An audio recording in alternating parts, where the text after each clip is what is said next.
एक बात याद रखना, एक माँ ही है हमें जो जन्नत से उतार के धरती पर लाती है। मान्यवर राम को भी माँ की गोद में खेलना पड़ा, कृष्ण को भी माँ की गोद में खेलना पड़ा, महावीर को भी माँ की गोद में खेलना पड़ा, मोहम्मद पैगंबर को भी माँ की गोद में। माँ की गोद को छोड़ के कैसे जीवन जियोगे? लोग कहते हैं कि भगवान जैन दर्शन कहता है कि जब तीर्थंकर मोक्ष जाते हैं तो सबसे नाता तोड़ लेते हैं, लेकिन मैं पुलक सागर ऐसा नहीं मानता। बात उल्टी है, बात कड़वी है, बात चुभेगी। तीर्थंकर सबसे नाता तोड़ सकते हैं, कर्मों से नाता तोड़ सकते हैं, संसार से नाता तोड़ सकते हैं, दुनिया से नाता तोड़ सकते हैं, लेकिन कोई भी महापुरुष ऐसा नहीं हुआ, भले वो भगवान बन जाए लेकिन माँ बाप से नाता कोई नहीं तोड़ सकता है। ध्यान रखिए, ना घर में रहकर ना सन्यासी बनकर माँ बाप का नाम कोई नहीं भुला सकता है।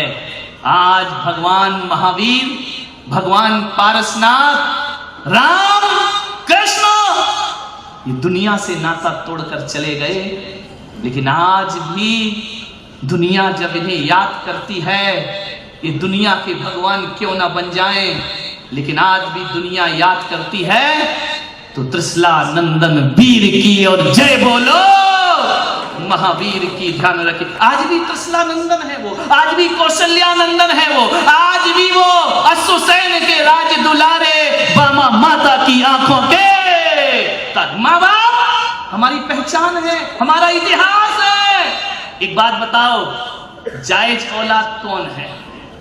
जिसके माँ बाप का नाम हुआ करता है। और नाजायज औलाद कौन होती है? जिसके माता पिता का नाम, माता पिता ने हमें वंश दिया है, माता पिता ने हमें सम्मान दिया है। और एक बात याद रखिए, यदि माता पिता बचपन में छोड़ देते तो तुम्हें कोई जायज औलाद नहीं कहता मेरे भाई, नाजायज औलाद हो जाते तुम।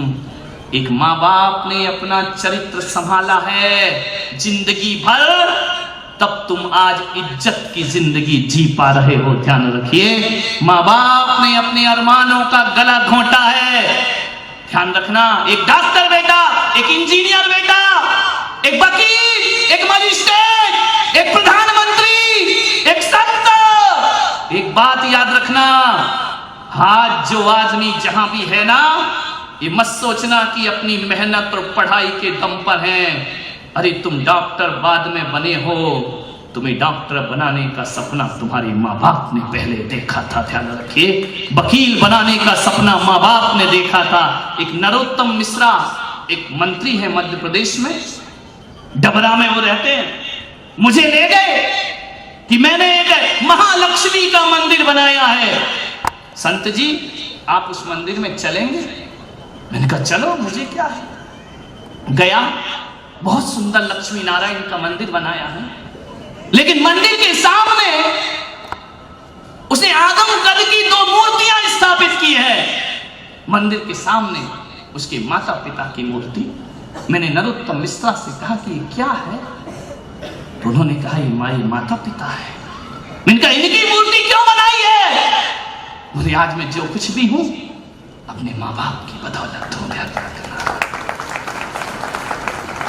और हकीकत में कहूं तो दुनिया के लिए लक्ष्मी नारायण अंदर बैठे हैं, मेरे लक्ष्मी नारायण तो मेरे माँ बाप हुआ करते हैं। ध्यान रखिए, अरे कहीं भी दान लिखाओ ना तो अपने नाम से दान मत लिखाना, असली औलाद हो तो माँ बाप के नाम से दान लिखाना चाहिए। ध्यान रखिए, कुछ भी करो माँ बाप को बनाओ, माँ बाप को रखो हर जगह। एक बेटा पढ़ लिख के बाहर चला गया, बस अपनी बात समाप्त करता हूं, पढ़ लिख के बाहर गया बेटा, उसने एक बहुत बड़ा शोरूम खोला, उद्घाटन था उसका।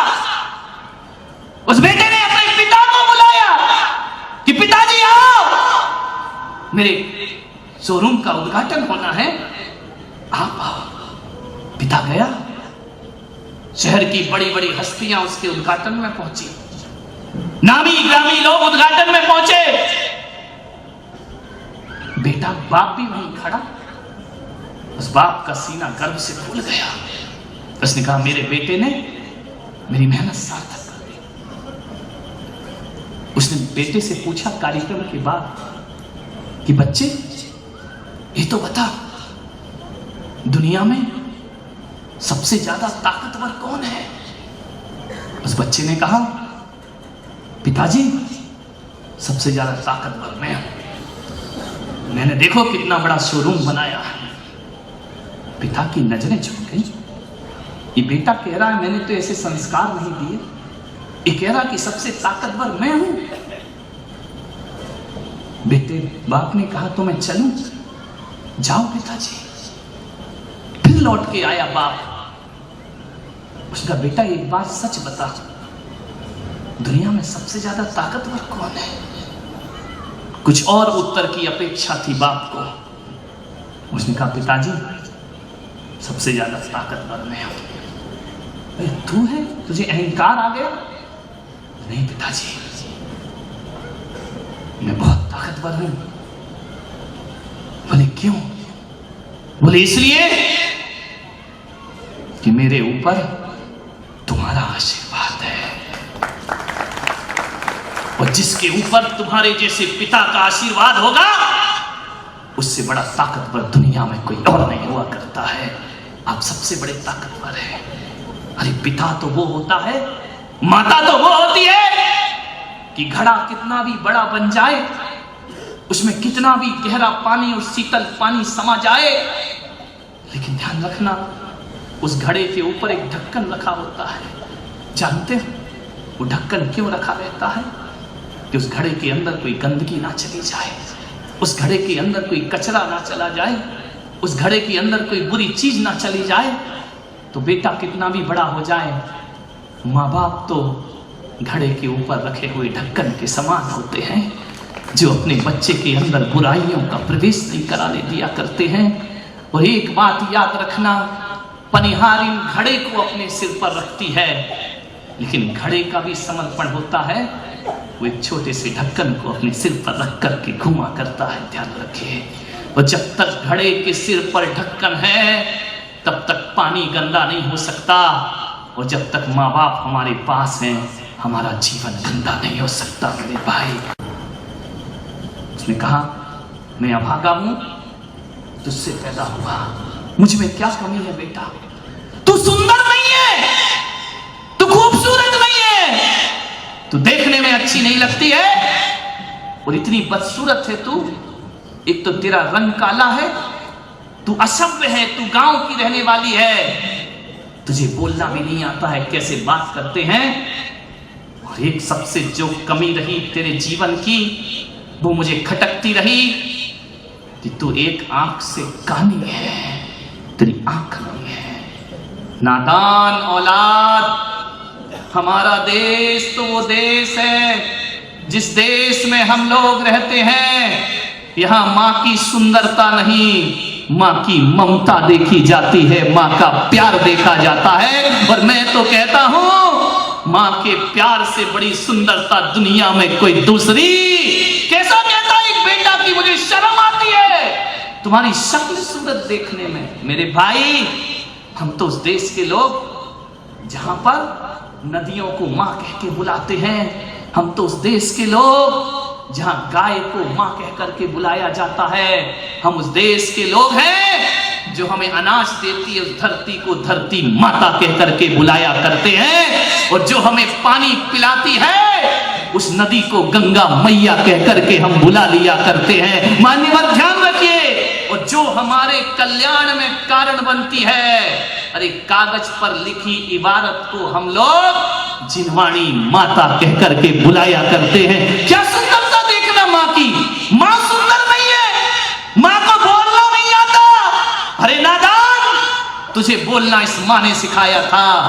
अरे जब बच्चा बड़ा होकर माँ को चुप करता है ना, तो ऐसा लगता है इसकी जुबान गल के गिर जाना चाहिए। जिस माँ ने बोलना सिखाया उसको चुप कहा करते हो, ध्यान रखिए। उस माँ ने कहा बेटा कोई बात नहीं, समय बीता, वक्त बीता, आज ये हालात है घरों में। एक लड़का ऑफिस से आता है, दफ्तर से आता है, दुकान से आता है, सीधा आता है अपने कमरे में चला जाता है, टीवी देखने बैठ जाता है। आज घर में सब कुछ दिखता है। आज मैं तुम्हारे घरों में जाता हूं, 70% ऐसे घर हैं जिस घर में नौकर होते हैं, चाकर होते हैं, पत्नी होती है, बच्चे होते हैं, लेकिन उस घर में मां नहीं होती है। मैं पूछता हूं कि मां कहां है? एक आदमी के घर में आहार करने को गया, क्या देखा मैंने? 5 मंजिल का मकान, उस 5 मंजिल के मकान में 20 कमरे। मैंने उस आदमी से पूछा, मेरे भाई कितने लोग रहते हैं इसमें? वो इतना होशियार आदमी, उसने मेरा आहार 5वीं मंजिल पे कराया। 20 कमरे कहां चढ़ाया? 5वीं माला पे। मैंने कहा भाई तो इतने ऊपर लेके क्यों आया? आहार भोजन तो नीचे भी हो सकता था ना। बोले नहीं महाराज, यदि आप नीचे आहार करते तो मेरा घर कैसे देखते? धक तेरे की आदमी। मैंने कहा जो तू घर मुझे दिखा रहा है, इन घरों को संत लात मार के आता है, ध्यान रखिए, तब जाकर वो संत हुआ करता है, सन्यासी हुआ करता है। मैंने कहा एक बात बता, ये घर नहीं लगता मुझे, बता तेरी मां कहां है? उसने नजरें झुकाई, बोले इसी गांव में है, छोटे भाई के साथ रहती है। मैंने कहा तेरे साथ क्यों नहीं रहती है? बोले मेरी पत्नी से उसका बनता नहीं है। विचार करिए आप, 20 कमरे। मैंने कहा कौन कौन हो तुम घर में? बोले हम 2, हमारा, तुमको कैसे मालूम 2? हम 2, हमारा 1। ध्यान रख, 2 नहीं है। मैंने कहा 3 लोग और 20 कमरे, क्या काम आते हैं ये? बोले जरूरत तो हमें कुछ नहीं है, लेकिन जब से पड़ोसी की 4 मंजिल की बिल्डिंग बनी है ना, तब से सीने में आग लगी थी कि हम 5 मंजिल की बना करके देख। विचार करिए। मैंने कहा तेरे घर में मां नहीं है? बोले नहीं, बनती नहीं है मेरी मां से। मैंने कहा तेरी मां से नहीं बनती हो, पत्नी से? बोले वो अर्धांगिनी है, आधा।